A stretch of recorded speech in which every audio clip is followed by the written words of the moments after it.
Hola a todos, bienvenidos a otro sábado filosófico más aquí en el Pensamiento en Llamas.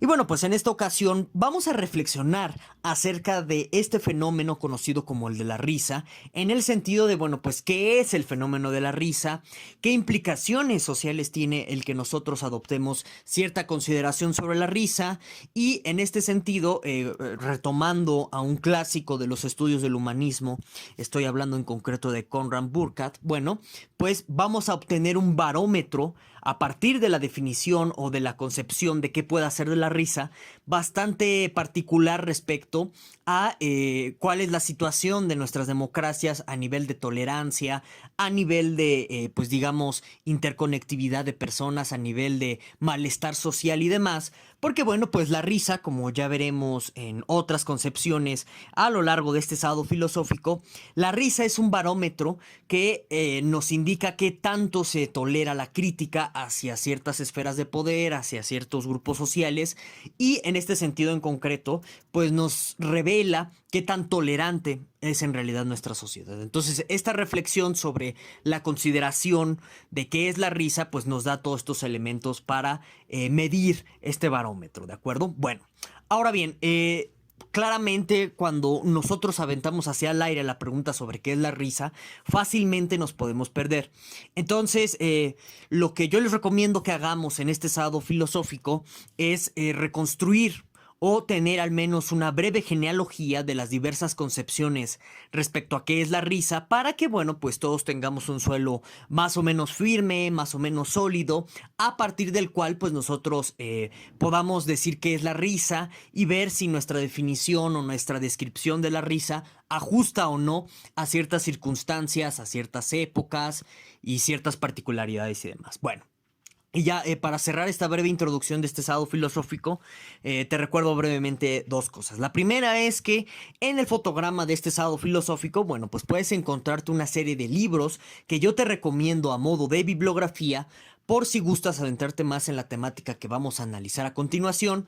O bien, también te recuerdo en concreto que en la caja de los comentarios me puedes expresar, pues, cuál es tu opinión respecto a qué es la risa. De hecho, a mí me gustaría que me lo dijeras en los comentarios. Y también me gustaría que me dejaras en los comentarios, si así lo deseas, sugerencias temáticas para próximos sábados filosóficos, que bueno, pues ten la seguridad que en su debido momento lo trataremos, ¿de acuerdo? Bueno, entonces dicho eso, vamos a comenzar esta reconstrucción genealógica sobre las concepciones de la risa, a partir de las cuales ustedes van a poder ver cómo a partir de cierta concepción que se tiene de la risa, pues se siguen ciertas consecuencias sociales sobre la tolerancia de la crítica, la tolerancia de la opinión diferente y pues así ustedes van a ver la importancia de esta relación entre la concepción de la risa, ciertas prácticas sociales y en ese sentido van a obtener ustedes el barómetro que les permite pues medir el nivel de tolerancia de una sociedad, el nivel de apertura, el nivel de cerrazón, qué tan intolerantes son las clases gobernantes y demás, ¿de acuerdo? Bueno, entonces vamos a recurrir en primera instancia a la concepción grecolatina de la risa, que en muchos sentidos la concepción que a pesar, esto lo vamos a revisar más adelante, a pesar de que nada más tenemos fragmentos o referencias vagas respecto a la comedia y a la risa, bueno, pues Aristóteles sigue siendo hasta nuestras fechas, sobre todo en este tipo de análisis que hacía Aristóteles, uno de los mejores referentes para entender cómo se estaba concebiendo la risa y la comedia en la época antigua, ¿de acuerdo? Entonces, esto que les comentaba de que nada más tenemos referencias vagas o fragmentos o citas de segunda mano respecto a la opinión de Aristóteles de la risa y la comedia, se debe en gran medida a que, bueno, pues ya saben, en la Edad Media, Tomás de Aquino y sus amigos, pues se encargaron de desaparecer o de ocultarnos el segundo libro de la poética de Aristóteles, que es en concreto el estudio que él tenía destinado al asunto de la comedia. También se suele hablar de que Aristóteles tenía comedias y tenía diálogos muy satíricos, los cuales le ocasionaron la expulsión de Atenas. En fin, entonces todo eso pues está perdido, la iglesia no lo tiene bien oculto, ni modo. Entonces la primordial fuente en este sentido que tenemos respecto a qué puede ser la comedia y en este sentido la risa, que no son exactamente lo mismo, ahorita lo vamos a especificar con más rigor y más detalle.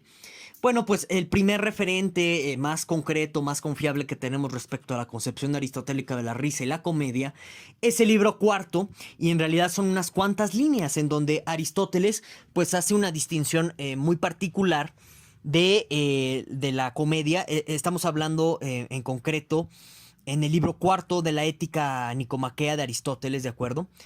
En donde, bueno, pues Aristóteles, básicamente, él nos va a introducir lo que se suele llamar como la concepción estética o la concepción estilizada de la comedia, ¿de acuerdo?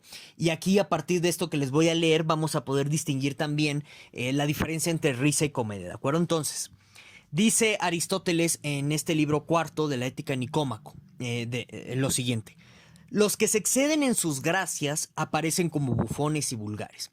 Preservan en sus chistes a toda costa, tratando más de provocar risa que de decir lo correcto y evitar sufrimiento a sus víctimas. Pero aquellos que no dicen nunca cosas graciosas y que se fastidian con quienes lo hacen, parecen ser salvajes y rígidos. Mas aquellos cuyos chistes son de buen gusto, son llamados ingeniosos por ser inteligentes y vivaces. Entonces, aquí, como pueden ustedes darse cuenta, Aristóteles está introduciendo este elemento del buen gusto con respecto a lo cómico, y es así donde la risa se vuelve comedia. Entonces, ¿cuál es la diferencia entre nada más reírte y en este sentido tener un efecto cómico, atendiéndonos a esta definición aristotélica, que les digo es muy vaga y muy fragmentaria por pues Tomás de Aquino y sus amigos, ¿no?, de la Iglesia Católica, que pues ocultaron el segundo libro de la Poética de Aristóteles, o lo destruyeron, no lo sabemos. En fin, digamos que el acto de recibir una comedia o estar inmerso en un acto cómico en sí involucra que esa risa que vas a sentir en lo cómico es una risa provocada por una cierta estilización, un cierto efecto estético en el arte cómico. ¿A qué me refiero en pocas palabras? Que la diferencia entre la risa y la comedia es si esa risa se está haciendo con cierto toque estético, con cierto arte, cierta técnica griega, ¿de acuerdo? Entonces Aristóteles es el primero en introducirnos dentro del imaginario occidental, como ustedes pueden darse cuenta, la diferencia entre la comedia o la risa vulgar, así a secas, que en este sentido, no sé, algunos pueden pensar, no, en nuestro contexto en las películas de Adam Sandler, que pues es una risa bastante vulgar, en el sentido de que pues no hay una técnica. Adam Sandler no es un buen guionista, no es un buen director, le falla pues tiene muchos agujeros de guión, tiene muchas incongruencias y demás. Entonces en ese sentido no hay una técnica que nos pueda decir que la risa que te provoca Adam Sandler es comedia en este sentido.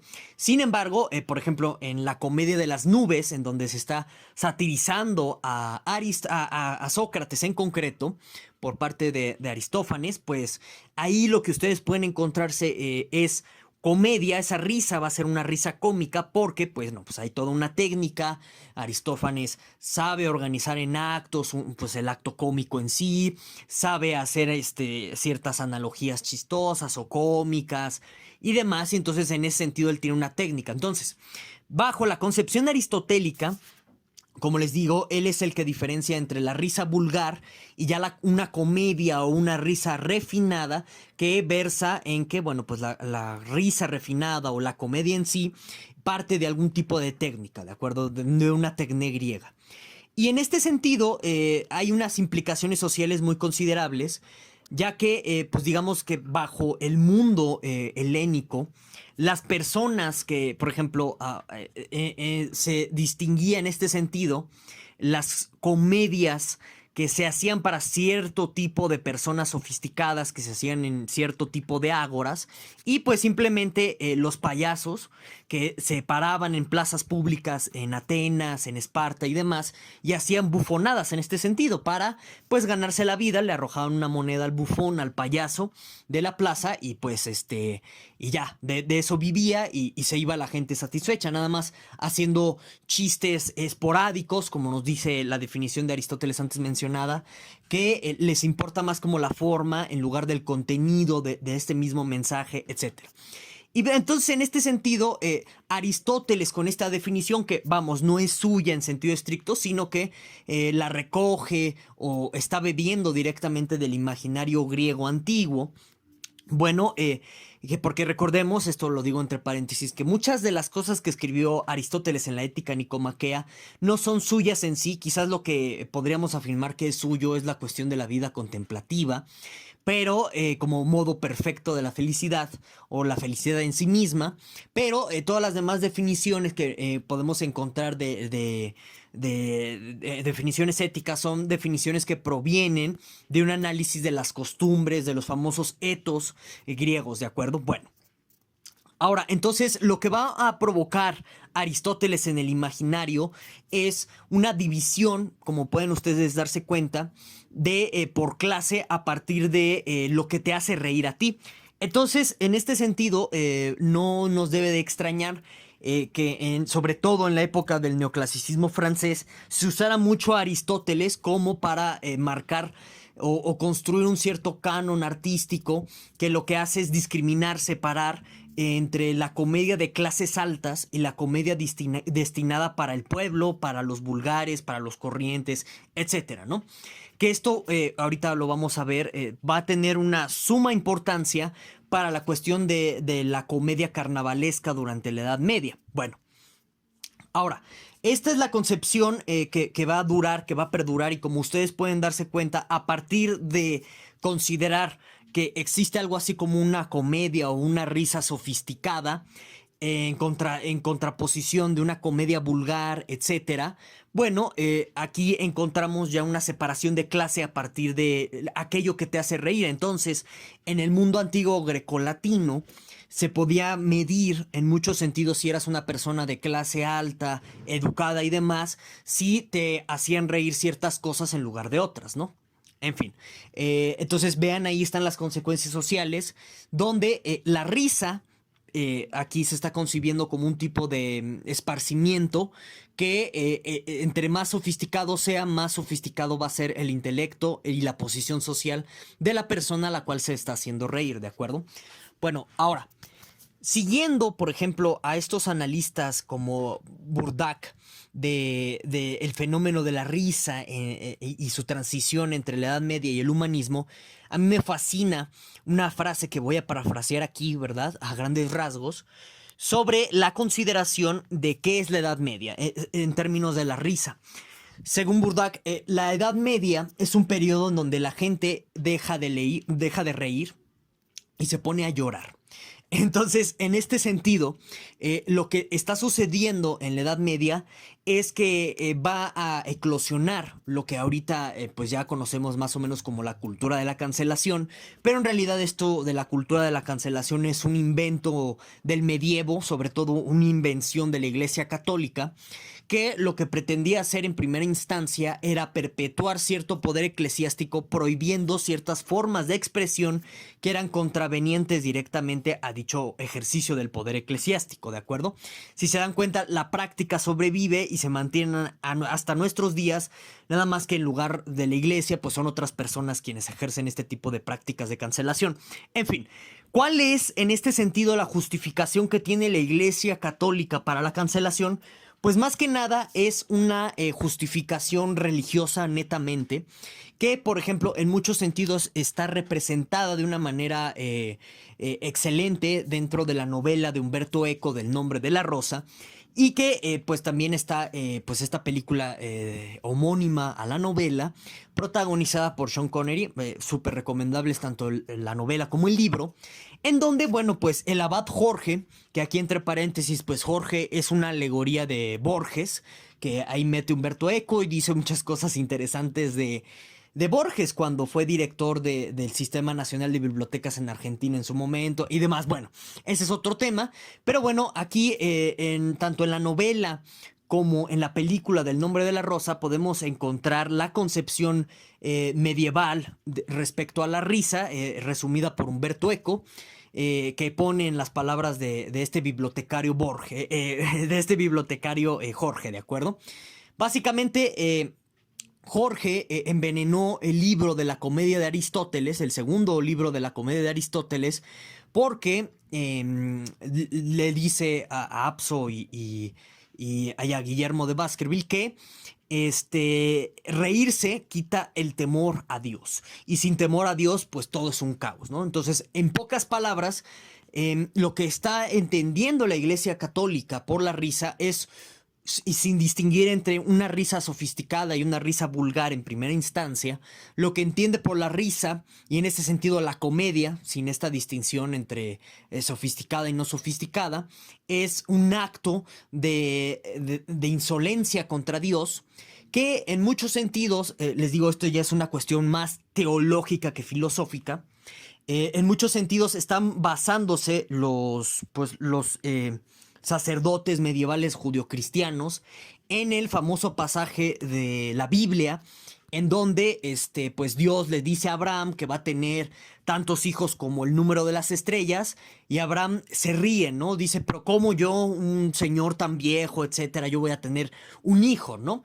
Y entonces ese acto de reírse es tomado o considerado como pues una enorme herejía, una burla contra la autoridad de Dios que todo lo puede hacer, a tal grado de, pues, por ejemplo, generar o crear un hijo a una mujer pues ya vieja, Sara, ¿no? Que era la esposa de Abraham en ese momento. Y incluso aquí algo interesante, nada más como nota al pie de página, es que Isaac, que es el hijo de Abraham, parece que la etimología del nombre es Isaac, que más o menos en muchos sentidos significa algo así como reírse. Entonces, vean, esa es una nota interesante. Es una forma de decir que Isaac es el hijo de la risa de Abraham, y por eso tiene que dar una prueba después a Abraham de fe. También pasaje bíblico famoso o popular de que Dios le pide, ¿no? a Abraham que inmole a su hijo, que lo sacrifique. Entonces, eso se explica como una especie de penitencia a salvar por parte de Abraham por haberse burlado de Dios, ¿no? Cuando le dijo que no, que pues, vas a tener tantos hijos como estrellas, ¿no? En fin. Entonces, ese es como el soporte, digamos, teológico que está presente en el imaginario judeocristiano medieval sobre por qué la risa hay que prohibirla. La risa en este sentido es un acto de rebelión, es un acto de herejía, es un acto que en pocas palabras le da soberbia al ser humano, lo vuelve orgulloso de sí mismo. Y entonces en este sentido es interesante, por ejemplo, checar en el texto del siglo VI, el famoso Regula Magistri, en donde, bueno, pues hay todo un capítulo referido a la risa. Yo les recomiendo que para aquellos que estén interesados chequen ese texto. Y más o menos lo que nos dice en este texto es que, mira, cuando la risa está por estallar, hay que prevenirla, sea como sea, por el medio que se pueda, ya que las formas malignas de la perdón, lo leí mal, ya que entre todas las formas malignas de la expresión, la risa es de la peor.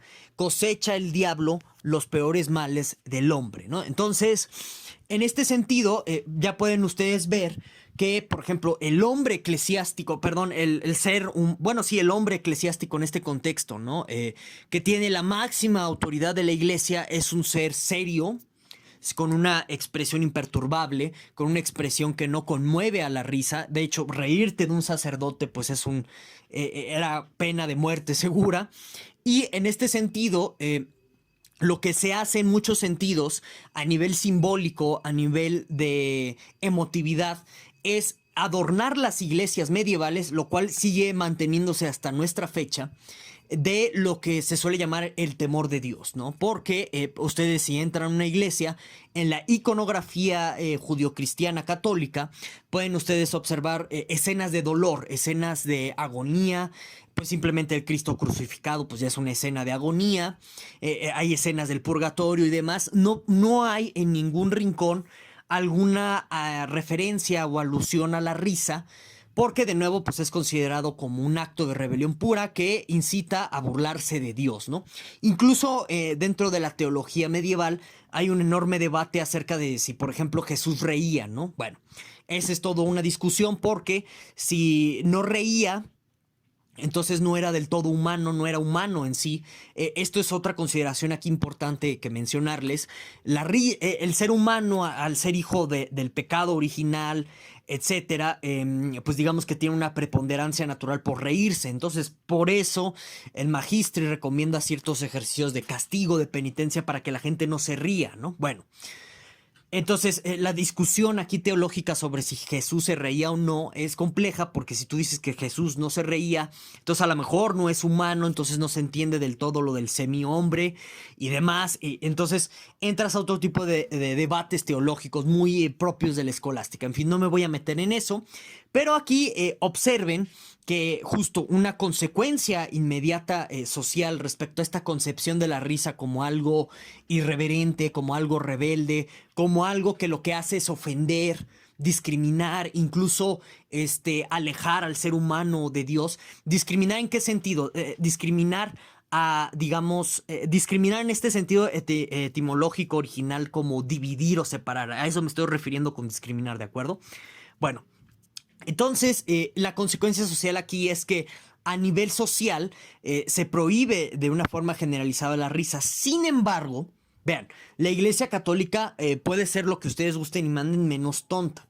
Sabía que el ser humano medieval requiere ciertas válvulas de escape para poder sobrevivir. Entonces, en este sentido, también por cuestiones del sincretismo con ciertas fiestas paganas, surge lo que se conoce como el carnaval medieval, que en muchos sentidos sobrevive y todavía lo tenemos en nuestra cotidianidad en diversas festividades como de pueblitos y demás, en donde, por ejemplo, cuando es la festividad de la Virgen, la festividad de San José, qué sé yo, se hace un carnaval en el pueblo. Bueno, curiosamente, los carnavales, siguiendo por ejemplo a Ramundi, son lugares de permisión absoluta. Haz de cuenta, lo que pasaba en la Edad Media durante los carnavales es que a la gente se le permitía hacer de todo, cuanto quisiera, solamente por una cierta fecha determinada del año. Entonces, en este sentido, venían los teatros cómicos de carnaval a reírse del Papa, a reírse de los curas, a reírse de cuanta personas ustedes gusten y manden, y pues la gente gozaba de esta liberación. Porque a partir de este régimen tan estricto en contra pues de la risa, el reírse al menos un día al año, pues era una enorme liberación para la persona medieval en este sentido. Y bueno, así teniendo a los carnavales como una construcción de la Iglesia Católica medieval, la gente en un sentido coloquial comenzó a ver y a percibir a la risa como un modo de liberarse de estas opresiones del poder establecido. Y conforme la Iglesia Católica se fue debilitando en la Alta Edad Media debido a las pandemias, debido a nuevas rutas comerciales que estaban descubriendo esta nueva clase social que después se convertiría en lo que ya se llamó como tal burgueses, digamos que la risa se fue diversificando, se fue popularizando, incluso se comenzó a ver ya como un síntoma del poder del pueblo contra estas esferas jerárquicas totalitarias que venían del medievo, ¿de acuerdo? Y en este sentido es interesante observar cómo muchas obras del Renacimiento están escritas en clave cómica. Una de ellas es el Elogio a la locura de Erasmo, en donde pues hay un gran sentido del humor satírico, hay una gran burla y demás, y en este sentido nos metemos ya a esta tercera concepción de la risa, en donde la risa se entiende como la manifestación per se de la crítica social, la manifestación per se de la conciencia libre, en donde si tú eres una persona con buen sentido del humor, en automático te vuelves una persona crítica en contra de las altas esferas del poder. Y en este sentido podemos observar, por ejemplo, en las comedias de Molière, que es un señor del periodo del neoclasicismo francés, la clara manifestación de esta idea de que la risa es síntoma de crítica social popular respecto a las altas esferas del poder, y eso es algo bueno, entre comillas, que hay que propiciar y que hay que avanzar hasta destruir por completo estas esferas del poder. Y digamos que en este sentido se va a generar una dialéctica muy interesante entre el Estado, ya después cuando triunfan las así llamadas revoluciones burguesas o liberales, se va a generar una dialéctica muy interesante entre el pueblo y el Estado a lo largo de la modernidad por ver quién tiene derecho a criticar a qué tipo de personas, los límites de la libertad de expresión, los límites del daño moral. Todo este tipo de discusiones se van a llevar a cabo.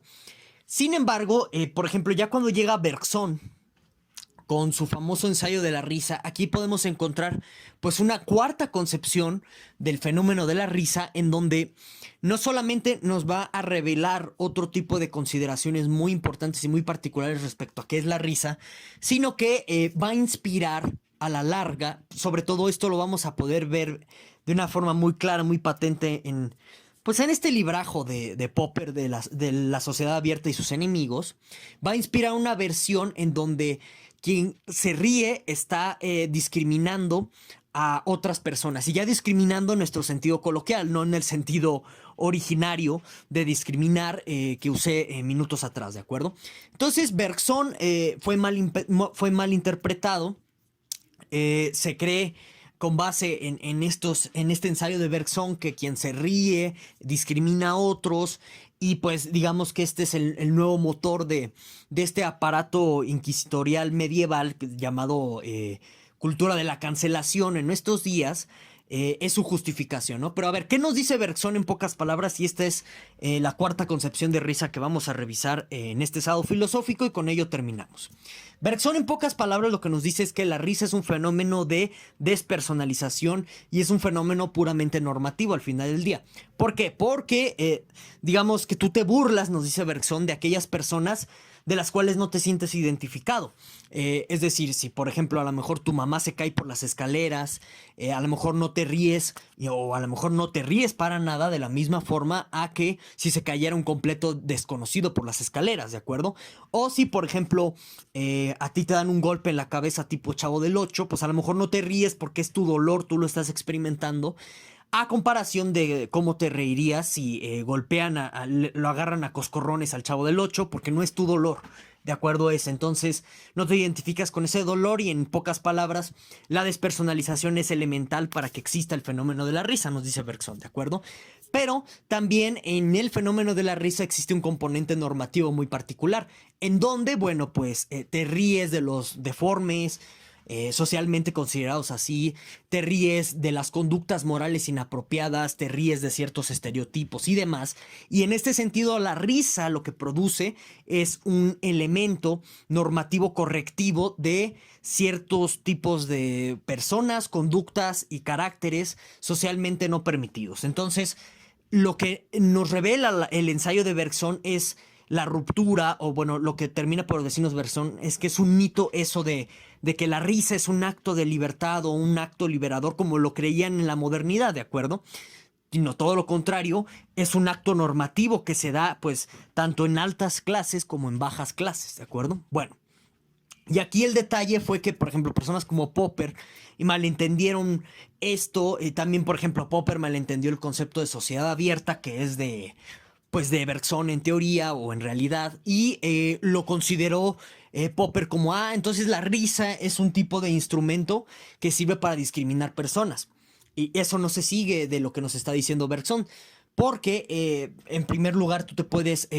la risa no discrimina, de hecho no separa. Lo que hace es colocar un tiro al blanco permanente y perpetuo de un ser que es necesario que siga existiendo en la sociedad. En ese sentido no se le discrimina, no se le aparta, sino que se le incluye dentro de la dinámica social como pues el tercero apestado, una cosa así por el estilo, que lo necesitan los demás para descargar sus frustraciones, sus resentimientos y demás. Entonces nunca se discrimina a ese tercero.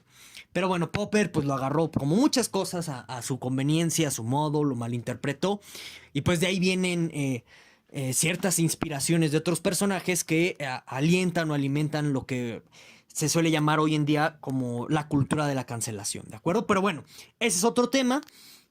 En fin, entonces, de esta concepción de Bergson, mal interpretada, como ustedes pueden darse cuenta, se sigue la cultura de la cancelación, que de nuevo es una mala lectura de Bergson.